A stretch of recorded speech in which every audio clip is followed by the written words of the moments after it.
घरे।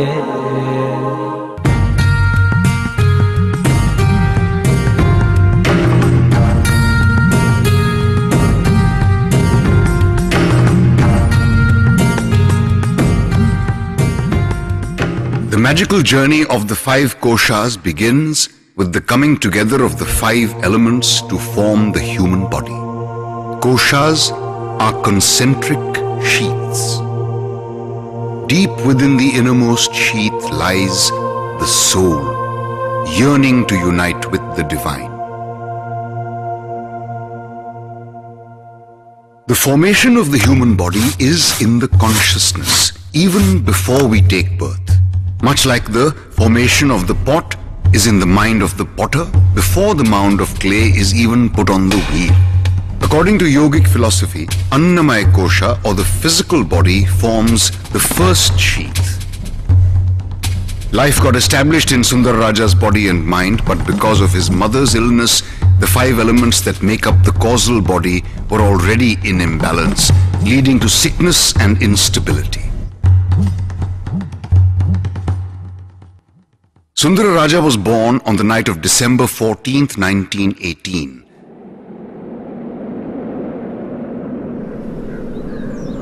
The country was in the grip of an influenza epidemic. His mother, Sheshamma, had had an attack too, and both mother and child were not expected to survive. His father, Bellur Krishnamachara, was the headmaster of the only primary school in nearby Narsapur.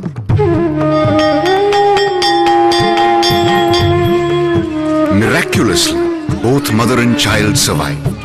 He was the 11th among 13 children, and with a big head and a dark, frail body, the butt of his siblings' teasing.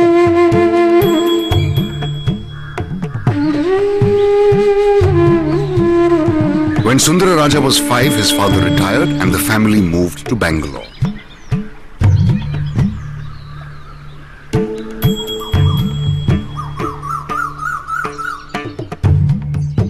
Three years later, Sundara Raja's father died.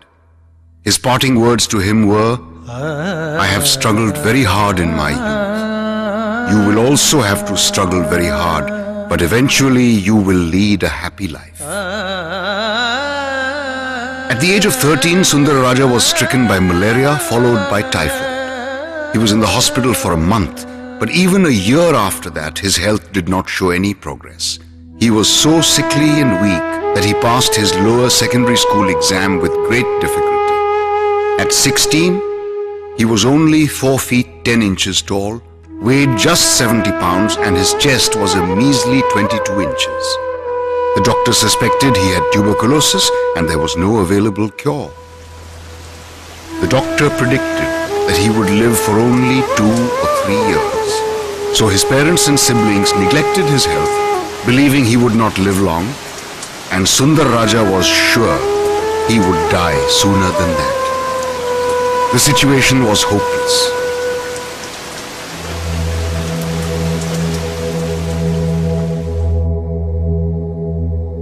The family was so poor that his brothers could not afford to pay his monthly fee of 3 rupees. With a timely letter of recommendation, he was declared a half-fee student and could continue his studies. Summer of 1934 saw Sundara Raja travelling to Mysore to be with his sister while his brother-in-law Sri Krishnamacharya was away. He was excited about seeing the Maharaja's palace, little knowing that the journey was the beginning of a momentous voyage. On his return, Sri Krishnamacharya told him to stay on and learn some asanas to improve his health. The word health charged him with enthusiasm, and he stayed on and joined the Maharaja High School.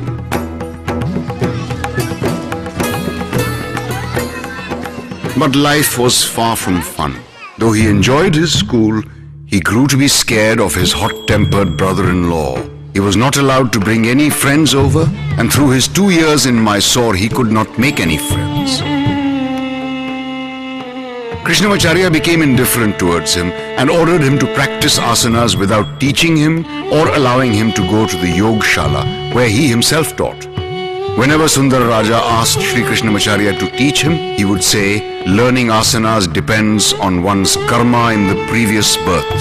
It was like playing blind man's bluff, and for several months young Sundara Raja tried to twist and turn and bend his stiff body, scared to make even a single mistake for the fear of being caught by his guru. In this lonely and fearful existence, his only companion was Keshav Murthy, with whom he shared a room. Keshav Murthy was Sri Krishnamacharya's star pupil. Sri Krishnamacharya would wake up the lads at 4 in the morning. Whether it was the hard life, the tough regimen or something else, but one morning Keshav Murthy just disappeared, never to return. At that time, Keshav Murthy's disappearance made Sundara Raja's life even harder. His share of work also fell on Sundara Raja, and the poor boy was overworked, exhausted, and perpetually hungry.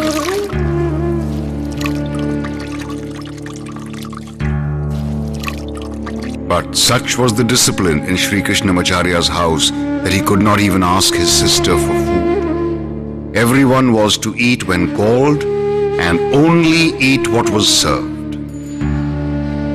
Worse, he met with an accident on a borrowed cycle when he went to Bangalore for his father's death anniversary. He needed 4 rupees and 8 annas to get the bicycle repaired. One of his sisters gave him 1 rupee, but he had to get the rest on his own. Utterly desperate, he was driven to petty stealing. Even then, it took him 3 years to pay back the balance. Struggling with poverty and ill health, the turning point in his life came in June 1935 when he returned to Mysore and Krishnamacharya indoctrinated him in the Yogshala in Keshav Murthy's place. Taking the place of the star pupil, in spite of his physical rigidity and his inability to perform the asanas, was a leap of faith, which the fearful Sundara Raja took with nervous trepidation. He never looked back.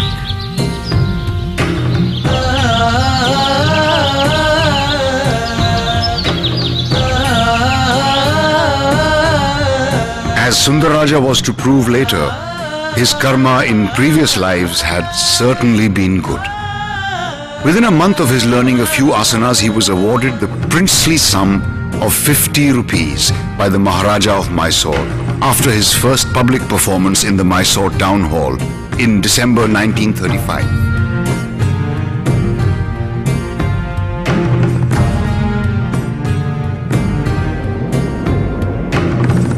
There was no thought of a goal at that time.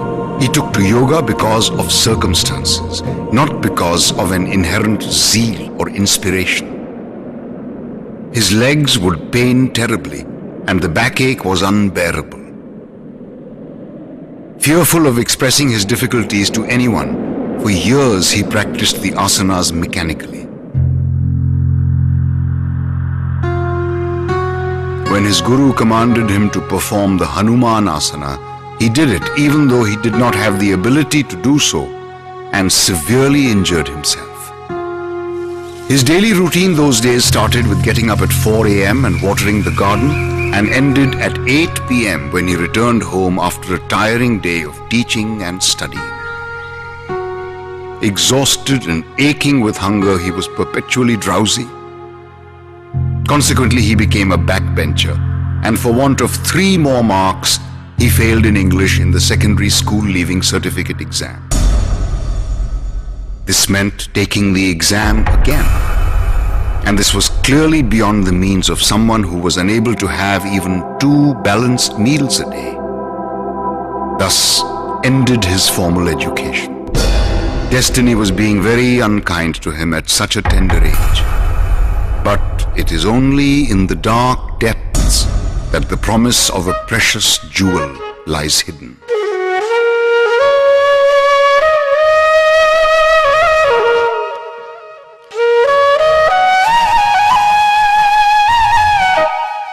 Unlike in school, in the Yogshala young Sundara Raja showed promise. In 1935, having cleared the elementary, intermediate and advanced diploma course in yoga, he stood first with 98% marks. The year 1936 was a landmark in Sundar Raja's life. On a trip to North Karnataka with his guru, the staff at the Karnataka College took a keen interest in learning yogasanas. The ladies and girls demanded a separate class, and Sundar Raja was instructed to teach them since he was the youngest in the group. It was a great responsibility, and Sundar Raja did not think he was up to it, yet he took up the challenge. This was the beginning of his independent teaching career.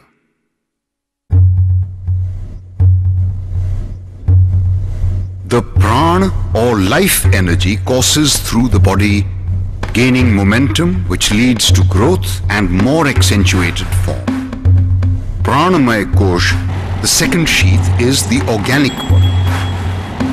Moving within from the Annamaya Kosh, this was the period of Sundar Raja's life when he got married, had children and took to yoga seriously. It was not my ambition that I should become a teacher or something like that. Circumstances forced me to teach, and I took it with open heart, as I was not knowing any other subject in the world to make a living. Soon after, my guru asked me to go to Pune to train students in the Deccan for 6 months on a princely salary of ₹60. My scanty knowledge of English is what tilted the balance in my favor as one to be assigned job. When I came here in 1937, the challenge began. I was a free man, free from the clutches of my guru. I thought yoga was only about flexibility. And now that I have achieved the flexibility, what more will yoga show me? But I continued to be restless. So I probed deeper to find the cause of this restlessness.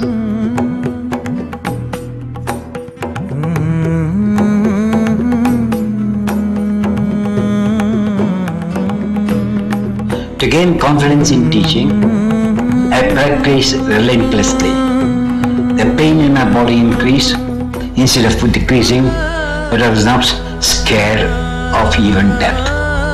I was practicing 10 hours a day as I was conducting classes and used to sleep in back arches because the pain would not let me sleep otherwise.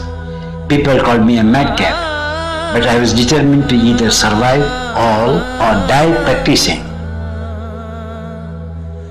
Students used to ask me that you are teaching only asanas, but not pranayama. Why don't you teach pranayama? But unfortunately, I had not known anything about pranayama. So I asked my guru to teach me. And he just laughed and said that you have learned asanas, no doubt, but for pranayama requires tremendous endurance in the lungs. You are a TB patient, so it's very difficult for you to learn pranayama. But I was desperate that I can earn something and send money to my mother, as well as my brother, who has to be educated for their higher standard. And I had to make my living. So all these things were counted. Then I asked my guru at least to tell me something. So he said, take a deep inhalation, just hold, exhale. Fortunately, as I was visiting in the month of May, I stayed with him for a week in Mysore. And I knew that he used to get up at 5 o'clock in the morning to do pranayama. And I used to peek from the window and see how he sits, how he starts, and how he practices. So by observing 2 or 3 days, then I said, I will also imitate him. At that time my age was only 20. People who had practiced for 30 years, 40 years, they came in the way, they said yoga cannot be done in public, they cannot be done in mass, so it's all wrong. Pandit Jawaharlal Nehru also said to me, he's a young boy, what does he know about yoga? The pupils also became less and less, and the Gymkhana felt that it wasn't worth their while to continue the services. And after 3 years, his services were dispensed with. So I started private classes because I had about 200 students at that time. So I thought even 20 students come, I can leave. But somehow there was no chance. And I thought that whatever happens, I settle in Pune. In the mornings, I used to teach in the cantonment and then beyond Yerwada. In the evening, I used to go to the Gymkhana, Vithalwadi, and then National Defence Academy. People wanted me to go from place to place. Without cycling, it was impossible to reach them. So I had to buy a bicycle, Hercules bicycle, for 30 rupees. I developed lots of problems by cycling 30-40 miles. Varicose veins, pain in my testicles and hernia. I would stop on the way and do Urdhva Dhanurasana to relieve the pain and then start bicycling. I was uneducated, uncivilized from the orthodox Brahmin family. I was ignorant of everything. Students who came from my class made fun of me and pulled my shandy. I was submissive in the early days. Everyone treated me like dust. Their attitude made me more bold to accept the challenge of teaching.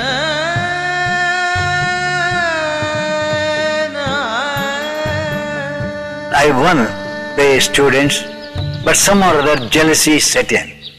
And believe me or not, that within 6 months of my practice, they thought that I would become famous in Pune. So the gymnasts thought that best thing is to burn all the belongings to the institute and thought that now the class will not run. When I lost my job, I had to pay rent.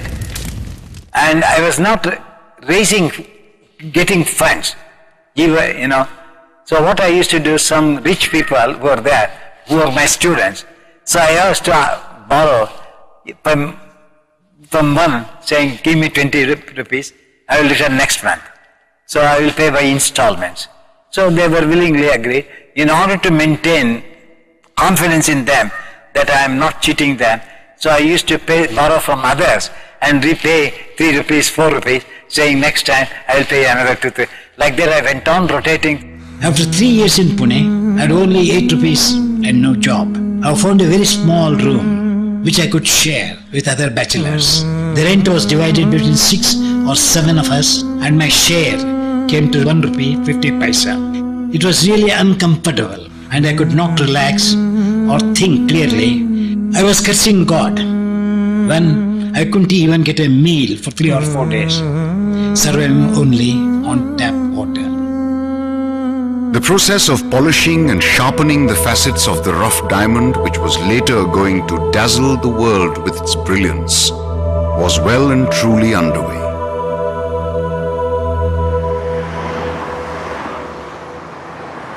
Every now and then my mother used to say, get married, get married. I knew that my financial position was not at all good, so I was hesitating. But when my guru insisted that I should marry, that he is teaching a lot of girls in Pune, so probably he is refusing because he must have fallen in love with somebody. So I doubt his character. So every time, the relatives used to come and they used to say, there is a girl from this family, from that family. So my mother and my brothers used to say, yes, come and you can bring them. So when I smelt that something is going on, I used to apply oil to my body, to my hair, without taking shave for 2 months, 3 months, so that they could look at me and say, oh, he is just a madcap. No, we don't. He looks so ugly and all this. My mother could not believe. She started crying. Then I said, well, okay, but if you are all insisting that I should marry. Our marriage took place on July 9, 1943, when my wife Rama was only 16. After our marriage, Rama stayed on with my mother to learn our family customs, and I returned to Pune to find that I had lost all my students. The thought of not just me, but my wife suffering along with me was unbearable. I was actually crying, wondering what I had done with my life. 5 months after I got married, I got a call from a city girls' school to teach yoga for 50 rupees a month. I accepted gladly. I wrote to Rama to come and join me. I was earning now. This was the first letter I wrote after her marriage, as there was no money to even write letters. She came to Pune only with her Mangala Sutra, as she had nothing else to call her own. I had nothing in my possession to make her comfortable. I had to borrow everything from my pupils, including a vessel, stove, kerosene oil. So she used to cook with one vessel, remove it, and then cook dal again in the same vessel. There was a time that they really had nothing to eat. My mother said she just had some rice and she cooked that rice, and with salt they ate that rice. Rama used to observe my practice but never interfere. However, in the course of time, she showed a keen interest in learning, and I started teaching her daily. As she made progress, I thought how to assist me towards improving my methods. My instructions to her during my practice made her to become a good teacher for women.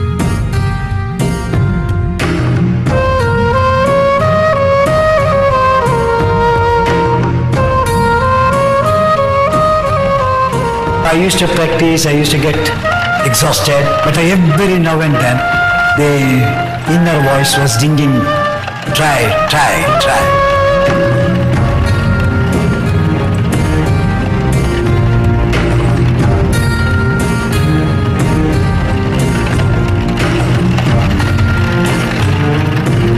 From a raw beginner, he started developing qualitative intelligence as a student and also became a conscientious teacher. At that time, I was thinking only of day-to-day survival. After all, now I had a wife and 6 children to support. I was a child, 2.5 years. First, I used to have milk, but when this new baby was born and when new baby was to be given milk, apart from mother's milk, gradually my mother made me to switch over tea or coffee. We never had a tube light in the house. Just simple 60-volt bulb. We used to study under that 60-volt bulb. Simple food, chapati and vegetable. My mother used to say, what else we want? If it was a breakfast, it was the same thing. Lunch, same thing. Dinner, same thing. But I tell you, whatever she was preparing, if anybody comes at that moment, she won't say no to them. She will insist on that they should also eat with us. When we went to sleep, both of us had a dream. Lord Venkateshwar of Tirupati came to me in my dream. He gave me a grain of rice and blessed me, saying, "From this day onwards, your struggles will be over. You shall devote all your time to teaching and practicing yoga." The goddess of wealth, Lakshmi, came to Rama in a dream. "My husband and I owe you a debt which I want to repay." From that day, the things started changing. At least on that day, he had 3 new students coming at his door to ask for the lesson. March 4th, 1952 was a turning point in Guruji's life as well as into the world's yoga community. It was at that time that he met Yehudi Menuhin. When Menuhin came to India, he could not play violin. He had read about yoga and he said, I should find to retool myself. He met almost all yogis of India, teachers of Nehru, teachers of Rajendra Prasad, and somehow or other he came to know that there is one man in Pune teaching yoga. So some doctors said that the way he teaches is more scientific compared to others. So he invited me. He said, I've got only 5 minutes, can you see? And when I met him, he was completely tired, exhausted. But luckily, I told him, do Shavasana. So I took Shanmukhi Mudra. This is Shanmukhi Mudra. So he slept for 1 hour. He said, I have not slept in my life like this, so can you teach me yoga? Then I gave a demonstration for 45 minutes. He was so much impressed. I said, now you have to show what you are doing.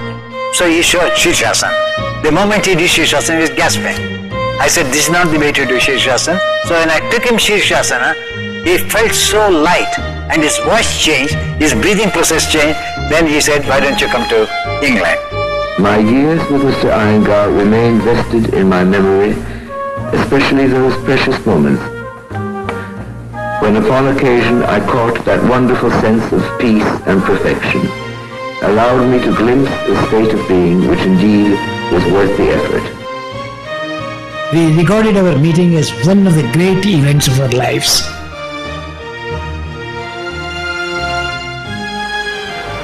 And then my weekly trips to Bombay started.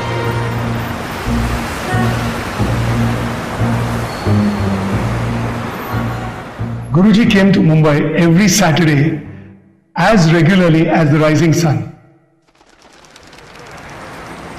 He would take the afternoon classes at different places in Bombay. I remember in the class there would be about 7 or 8 of us, and he would see to it that we understood the drill and did it with every fervor. After that was over, he would go over to his hotel, which was the Railway Hotel at Chani Road. On Sunday morning, he would go to a private tuition and then start his morning classes, starting at about 8 o'clock, finishing at about 9:30, and after that, he would catch train to Pune. Whether it was his birthday or his family's birthday, for 36 years he carried on like that. People came to me with different ailments and different body structures. I learned how to align their bones, muscles, joints, ligaments and tendons to bring uniformity in their bodies in each asana.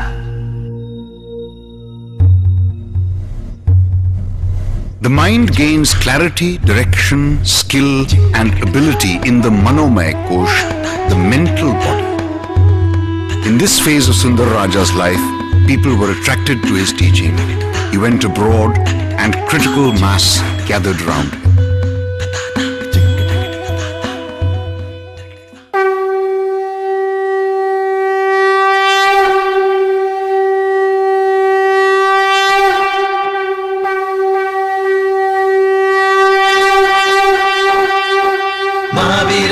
Bajrangi कुमति निवार सुमति के संगी कंचन वरण विराज सुबेसा कानन कुंडल कुंचित केसा सा सा नि सा रे रे रे रे सा सा सा सा नि सा रे रे रे रे सा सा सा सा नि सा रे रे रे सा सा सा सा नि सा रे रे सा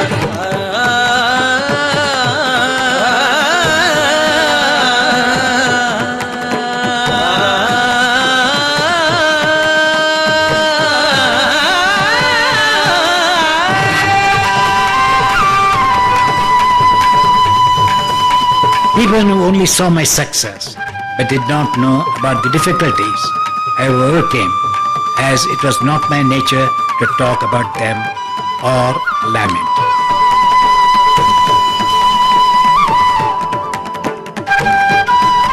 In my demonstrations abroad, at first people thought I was just a contortionist, and I used to get very embarrassed. I used to be lonely and had no one to share my anguish for months on end. I did tell my children and my wife that you have to live a lonely life, I have to live a lonely life for the sake of yoga. So we have to think ourselves that we are separate for 3 months and the rest of the time we will be together. I could realize that why he is going and how it's important when people are calling him to come to foreign countries to teach. But my brother and 3 younger sisters, they used to miss a lot and cry there only in the airport. When he used to return back, we could see him absolutely skeletal. He used to be absolutely, you can't imagine. Up to 1970, in Western countries, vegetarian food was a really Herculean task. So I had to live only on honey, bread and coffee. The English people thought that we are all slaves. They were treating just like dust. But to face them was a very hardship. Whomever was even slightly colored was not allowed to come and eat with the other. They were telling, okay, he will stay, but providing that he doesn't come out of the room and he will be served in his room. You see the humiliation.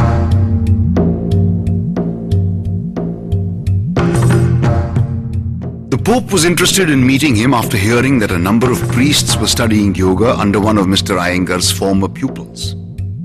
During a tour of Europe, Mr. Iyengar met the 80-year-old Queen Elizabeth of Belgium, who after just 30 lessons surprised her physician by standing on her head for 8 minutes. I said, Your Majesty, you are standing on your head. Do you know that? Are you happy? So she said, yes, I am happy. She had also a cardiac problem. She had a heart patient. That I came to know after 3 days because the heart specialist who came to examine her, he said, your heart has improved. You are taking medicine regular? She said, no, I have changed the medicine. There is a doctor who has come from India and he is treating me. He said, what medicine did you give? I said, I did not give any medicine. I made a test on her head. And she continued till her death. What she taught me was that if you have faith in your subject, you should not doubt in the art of teaching. Lord Krishna's definition of yoga is equanimity, harmony, balance, and skillful adjustment acted as a guiding star in my sadhana. I began to refine my asanas, to experience and introduce these qualities in my teaching.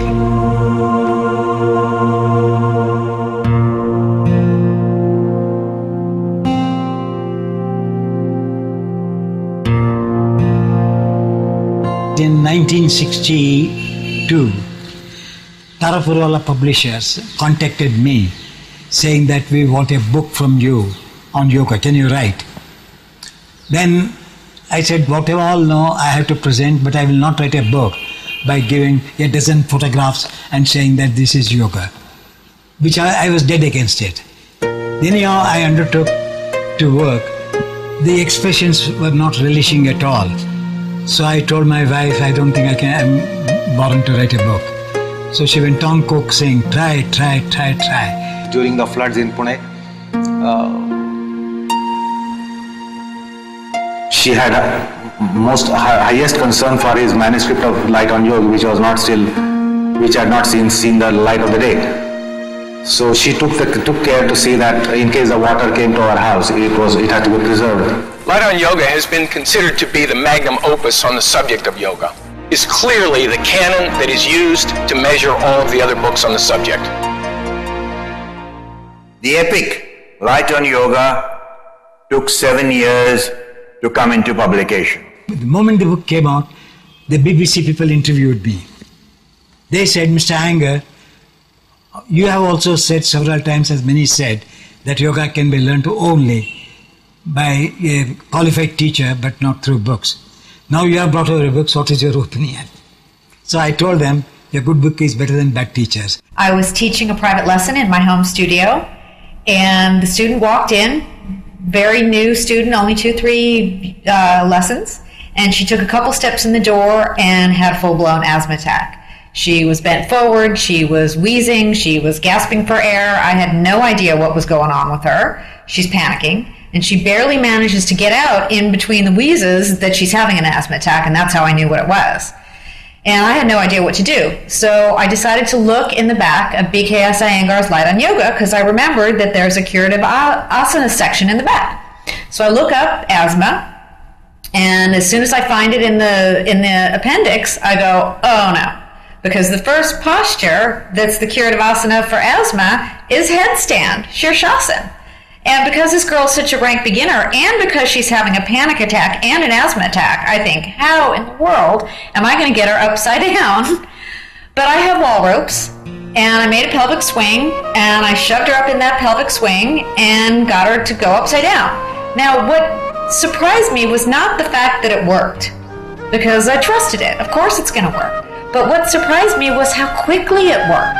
Literally a microsecond after she got upside down, her breathing calmed and she was fine.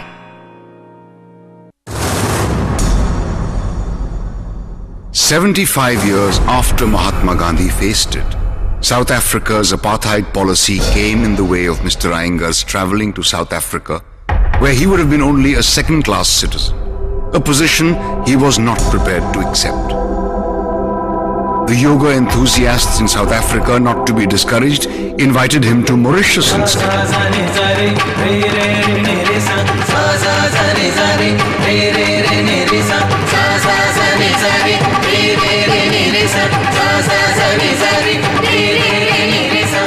Guruji revolutionized and actually began speaking on the theory as well as the practice of what yoga was in his demonstrations.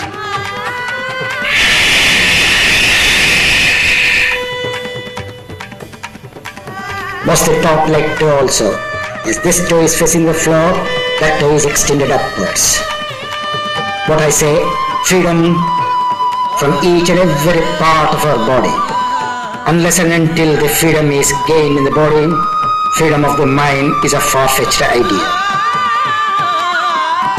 I work to unite the organs of action and senses of perception in order to connect them to the mind. I work towards cultivating emotional stability, which is essential for a sadhaka.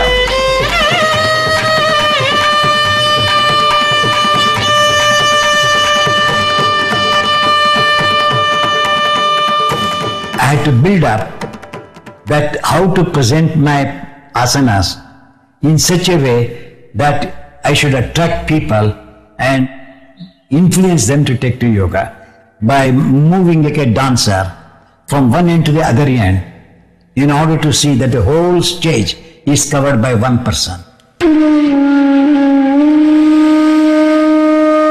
The famous American sculptor Robert Engman wrote to Mr. Iyengar, "It was absolutely the most incredible and most moving physical and mental expression I have ever witnessed in my life. I have never seen anyone master his mind and body with complete control the way you did." Engman, chairman of the Graduate Department of Fine Arts at the University of Pennsylvania, was so impressed by his performance that he made a sculpture and called it After Iyengar. The yoga taught from the time of civilization is the only golden key.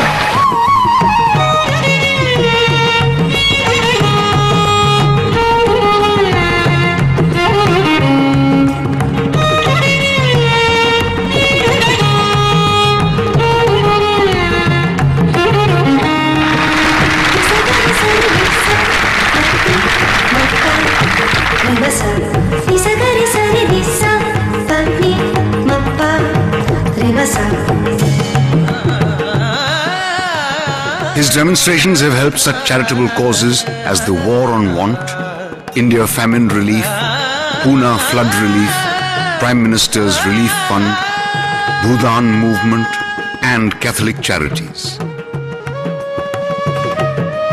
Mr. Iyengar was a yogi with a difference. He did not conform to the then prevalent popular conception of the mat-haired, trident-holding, ash-besmeared sadhu. In fact, he rode a scooter and wore Western clothes. In those days, he practiced daily for 3 hours and said the day he stopped practicing, he would stop teaching. I touched vastness. The unknown was still vaster than what I knew. When he used to go to teach as a private lesson to their house, he used to use the bed, writing table, dining table. So these ideas came to him because people used to ask that how to do when you are not there to help us. Because otherwise before that his hands and legs were really the props.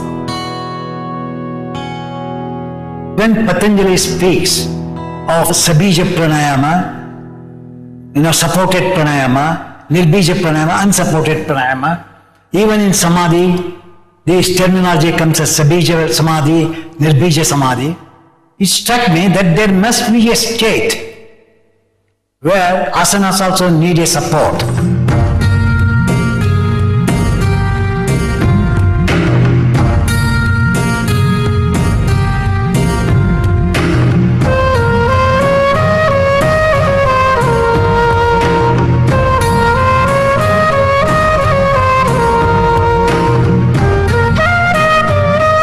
So I started finding out means. These props are means where bija or the seed, where they would be attracted to practice. Sometimes he is preparing chapati and then he knows that a round shape is required there for that body to support in that manner. He would ask for that.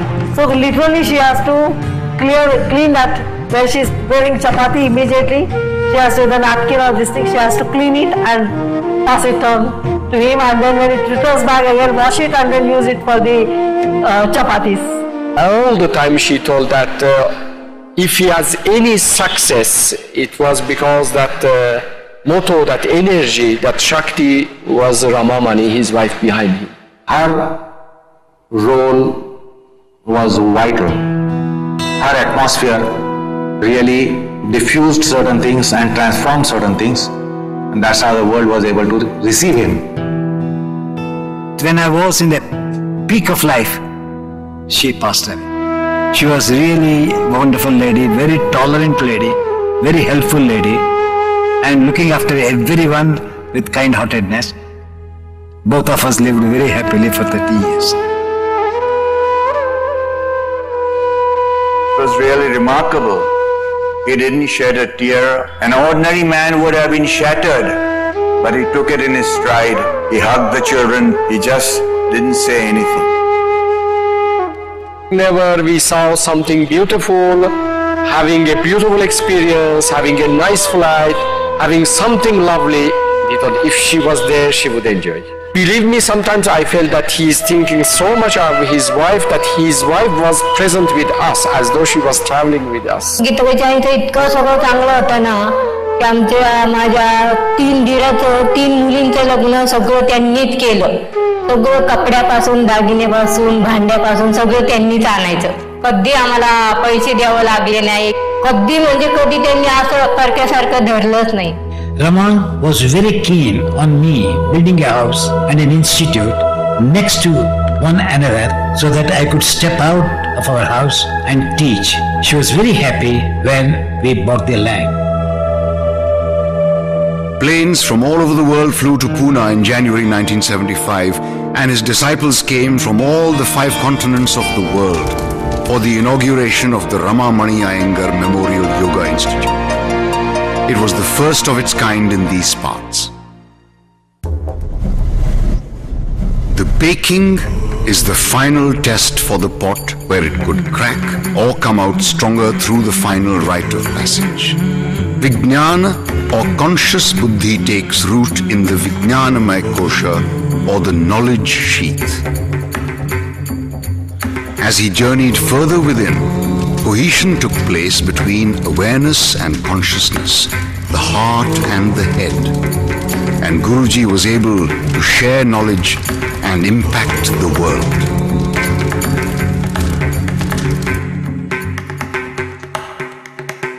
After Rama passed away, the institute came up and is doing really well. Just the way she had always dreamed it would by the grace of God. Then I had my family responsibility to take care of. I was a family man, not just a yoga teacher, and my children were of marriageable age. I found them grooms, and Sabita, Vanita, Sunita, and Suchita's marriages went off very well, as per our customs. Prashant and Geeta had been assisting me in my classes, as well as conducting independent class for a while now, and they decided not to marry and continued to assist me and teach on their own and manage the institute. I had taken care of all my responsibilities and life was peaceful and seemed to have finally settled into a daily routine of teaching and teaching.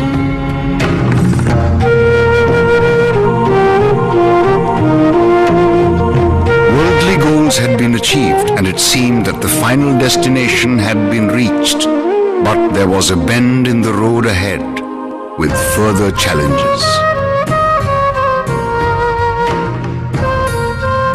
I had to think and act consciously in blending the intellect of the head with the emotional intelligence of the heart. So I further refined my practices by uniting them as a single intelligence. Until I met with a scooter accident. Then my life took a completely different turn. Then after 1 month again, another accident. Scooter accidents were 2. One I got injured on the right side, the second I got injured on the left side. So even the pain was even to me. Because of his will, he came out of it, and because he came out of it, others might not think it was any major accident, but they were major accidents for him. Not only I had the scooter accident, I had 2 heart attacks. Second time after I got the attack, I was very serious. I thought my life is going to end. Even voice I had lost. Then I did yoga for 2 years with great difficulty, but I had to depend completely on the props to practice.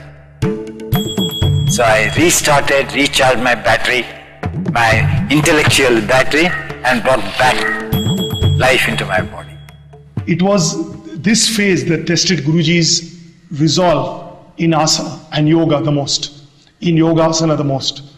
He resolved that until I regain my form, I will not cut my hair, and it is after that time that Guruji started growing his hair to what it is today. In 1982, Guruji then trimmed his hair for the first time, having regained all the postures that he could perform just before his 60th birthday, especially postures like Hanumanasana, Vrishtikasana, Natarajasana, and Kandasana. After all those accidents, he gave demonstration at Barbican. I was there. It was in May 1984, which was an amazing demonstration. He didn't complain again about anything. As a student, we knew that she had some problems. But the entire demonstration turned out to be an amazing success. Guruji's experience with self-healing after his accidents and heart attacks has extended to his pupils and to anyone who suffers from modern-day diseases like heart ailments, back problems, depression, or injuries and accidents. As he says, health and well-being is the starting point of yoga. Health is nothing but awareness of life's energy. The various facets of health follow the flow of life's energy. Each and every part of our body has to ring with the sound of health and intelligence. The relaxation and breathing techniques taught by Dr. Lamaze and made famous by him were taken directly from lessons given by Ramamani and B.K. Iyengar.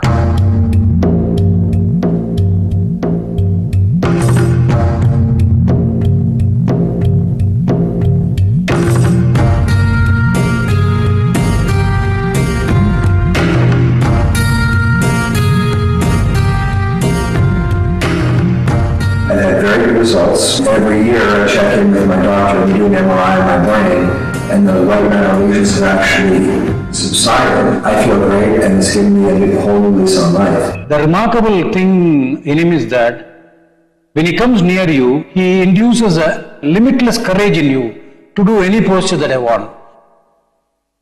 The moment I touch the people, and second time, even after a break of 10 years, my pores of the skin immediately feels the roughness or the smoothness of that skin of whom I touch. And then I ask them, did you come before? They say 10 years, 12 years ago, I had been to you. He designed, asked us to try out a whole sequence of exercises. We have realized that when we use these sequences, amazing things happen. People who have CD4 counts that have dropped to less than 500 have jumped to 1300. B.K. Iyengar Guruji का योगा करने लग गया, मेरा thinking pattern change हो गया. I forgot to think I am a HIV patient. They come alive, and sometimes they do things which they could have not done at the age of 20 and 30, they are able to do at the age of 50 and 60.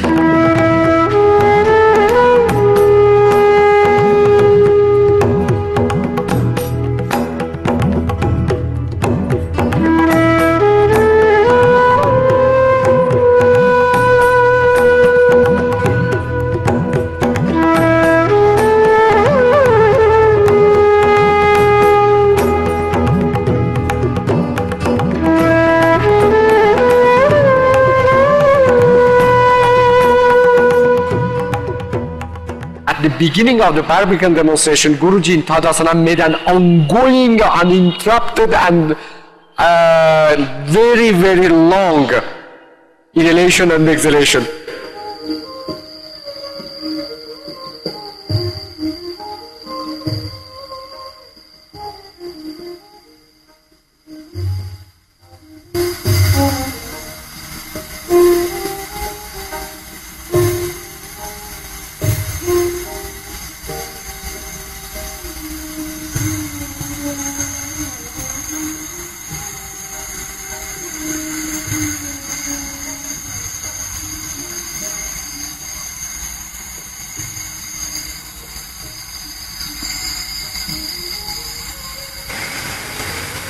This is inhalation. Even though Guruji had tuberculosis when he was young, a test on his lungs at the age of 66 showed that he had the lungs of a 25-year-old. The doctors were amazed and said his lungs were like those of an Olympic athlete.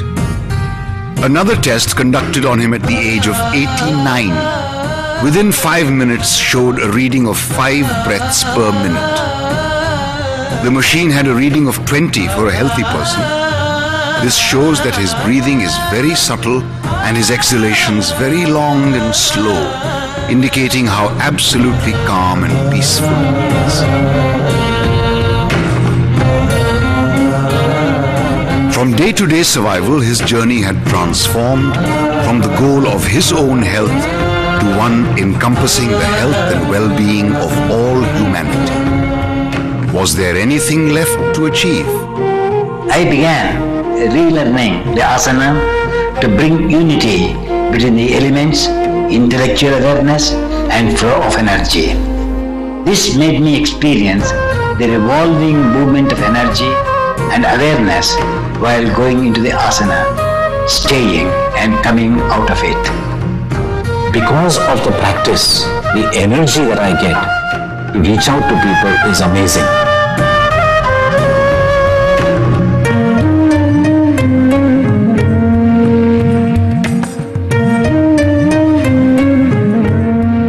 There is no such thing as anger yoga. Yoga is yoga.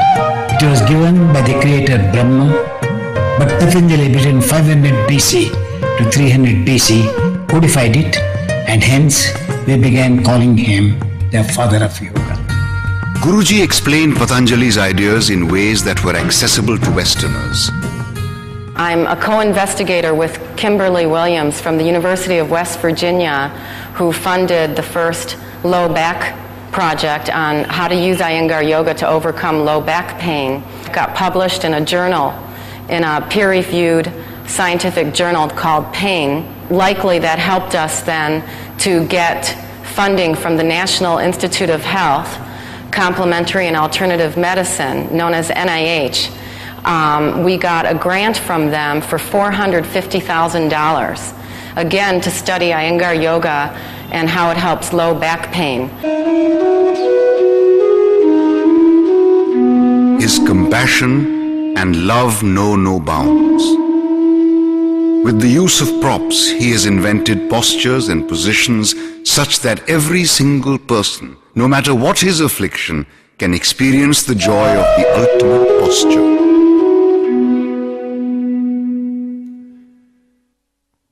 I repeat, refilter and refeel every experience of mine to derive the best out of it so that its essence is experienced. And this essence is what I pass on to you.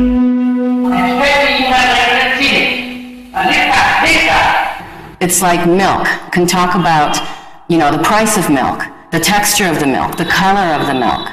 But still you won't know that milk until you absolutely taste it. There'll be people who will make you do a pose, but he's one person who will make you feel that pose. The space of the pose, the texture of the pose, the breadth of the pose, he puts you, of course you have to surrender to him. You cannot hold yourself back. This intensity is making every cell of your body vibrate and come to life, and at the same time your mind is completely focused inwards.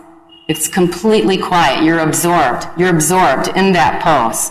cells are nothing but the galaxy of the stars in the body.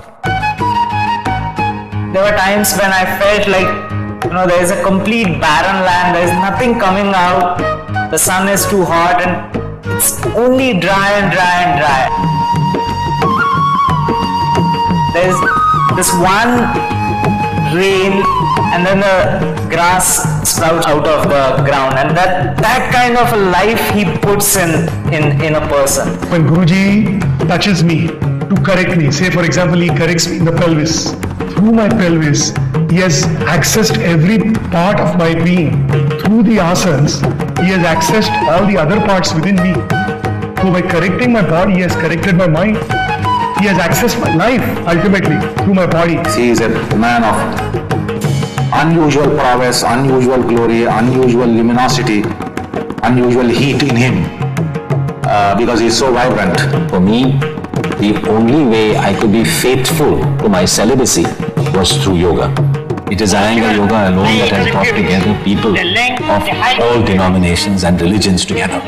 He has been able to do this because he goes to the heart of religion.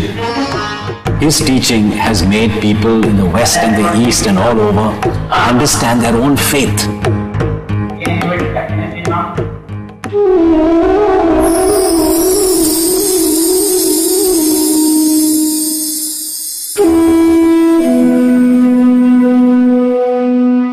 Always his dream is that yoga must be taught from the young age, because if the seeds are settled in the young age, then that can create a generation of high yoga practitioners, yogis, which may change the face of the universe.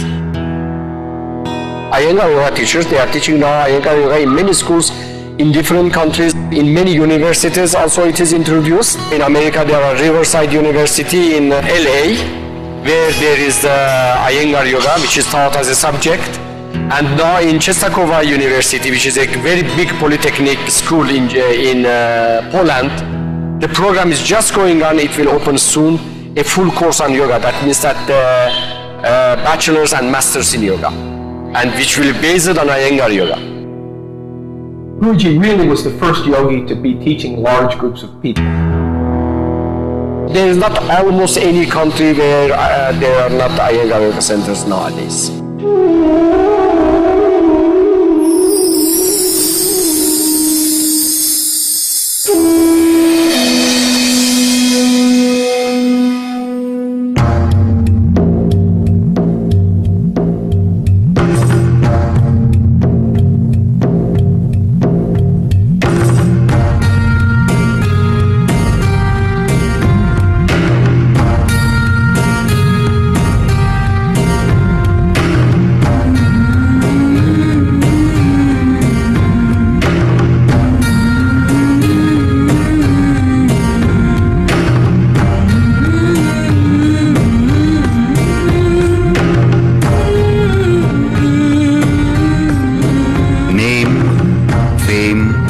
Family, good health, Guruji had it all. Surely this must be the culmination of the eventful journey. But shimmering like an elusive mirage in the distance, the sublime destination beckoned. Though he has taught and influenced millions, he still ends up being spontaneous and very childlike, and with a real enthusiasm about living.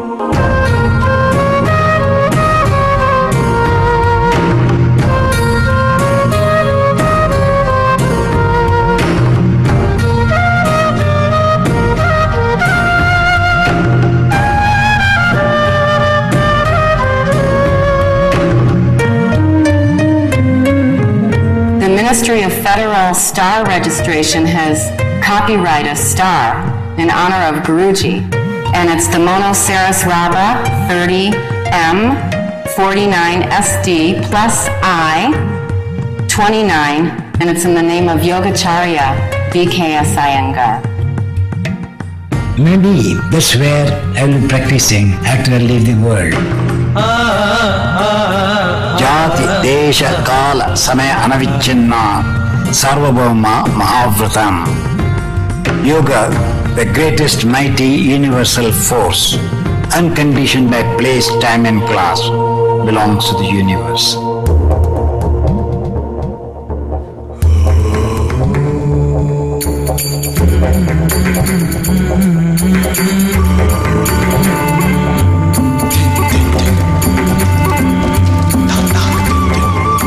Baked and hardy, the pot is complete. Hollow within, experiencing the vastness of the universe within it, while also being surrounded by it. Guruji is fulfilled of all his desires. In the Anandamaya Kosha, he experienced the true self, the soul, divine consciousness manifesting in effortless joy of truth, consciousness, bliss.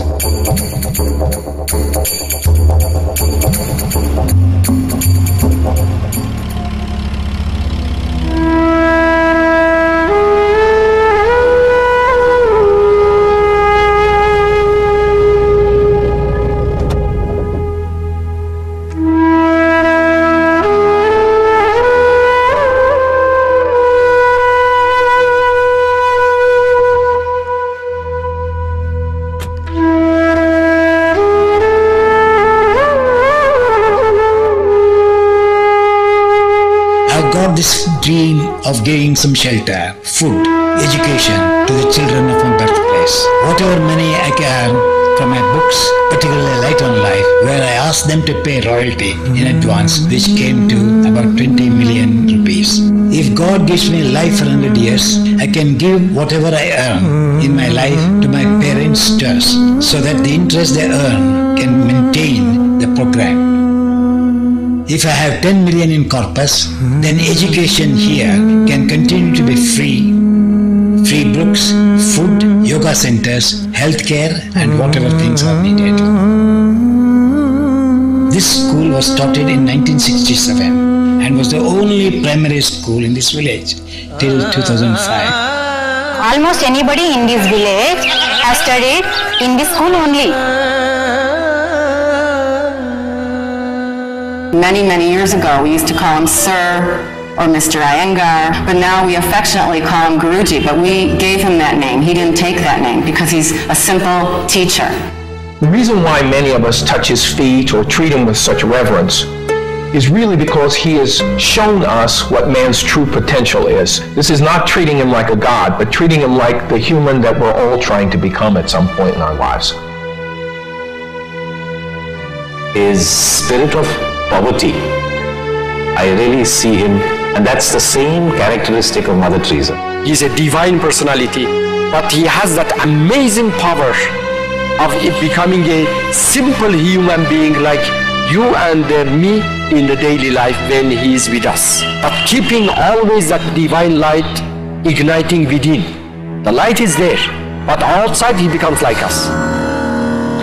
Abhayam sattva samshuddhihi Jnana yoga vyavasthitihi Dhanam damascha yagyascha Svadhyayastapa arjavam Ahimsa satyam akrodha Tyagah shantirapeshunam Daya bhuteshvaloluptvam Mardavam hrirachapalam Tejah Kshamaha dhritihi shaucham adroho natimanita. The light is shining brightly, radiating like the sun. Absorb it if you can, because it gives, gives, and gives.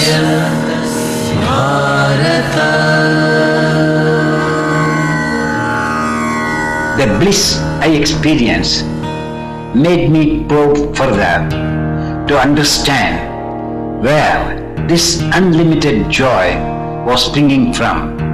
It transported me to the infinite light of formlessness in the emptiness of universal consciousness.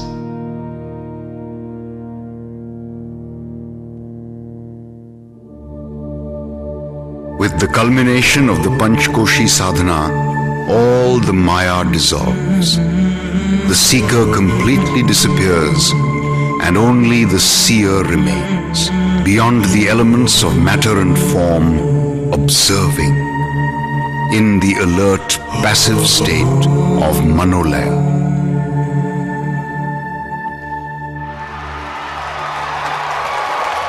I go out there now, and I know I get a lot of adoration, but that will make me egoistic. So I'm here doing my sadhana, living a life of vairagya in the midst of all my loved ones. I'm involved, but not attached. It would have been easy to run off to the mountains, but I know this is where the learning continues.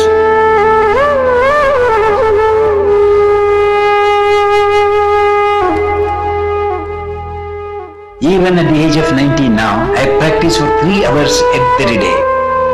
But now only this year in me dissects my practice. The day I stop practicing would be the day when my consciousness loses its contact with the body. When I practice, I am neither in the future nor in the past. I become really innocent and inquisitive.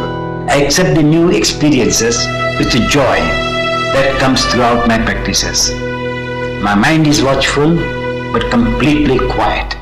Through this innocent and watchful practice of mine, whatever comes to me, I share with all my students. Come, join me. I am eager to share the treasures with you.